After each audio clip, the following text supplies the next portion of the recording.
Dans la vidéo précédente, on a vu la présentation de ce que l'on allait faire, c'est-à-dire créer le UI ainsi que les animations pour les réels et les stories de type Instagram. Ce que l'on va faire maintenant, c'est qu'on va créer notre projet Flutter. Donc vous prenez Android Studio ou votre IDE préféré, ça peut être Visual Studio Code par exemple, et on va créer un nouveau projet Flutter.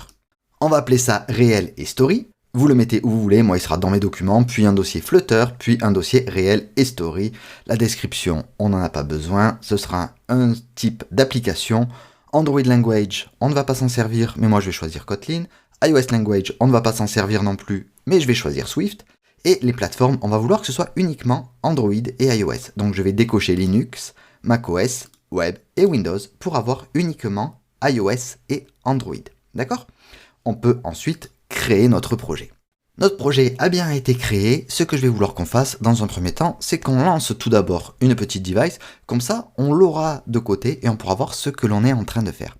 Alors, je vais aller dans Device Manager. Je vais choisir mon Pixel 6. Vous pouvez choisir évidemment le smartphone de votre choix en tant qu'émulateur. Et on va le lancer. Donc, je vais lancer mon projet.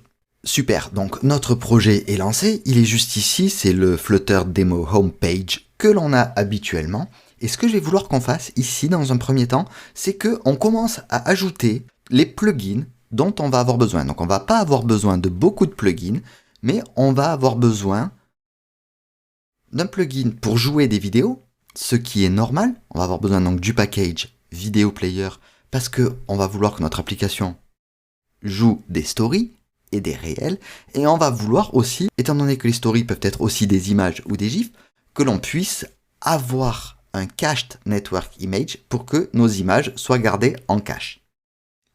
Ok ?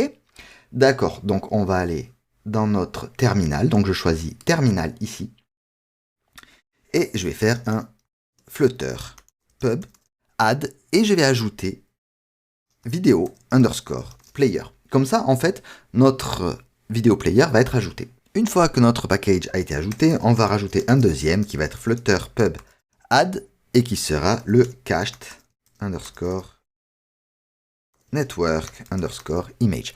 Alors moi, j'ai des packages qui ont des nouvelles versions qui vont être incompatibles avec des contraintes de dépendance. C'est pas un souci en fait.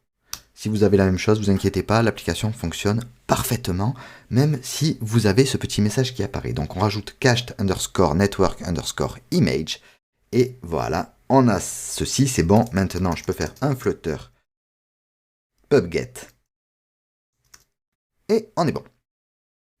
Ok, donc maintenant qu'on a ces packages qui sont ajoutés, qu'on a notre application qui est lancée, il va falloir que on rajoute des données. Parce que comme je vous ai dit dans la vidéo de présentation, on ne va pas se servir de Firebase ou d'une base de données. Ici, ce qu'on va faire, c'est juste le UI ainsi que les animations.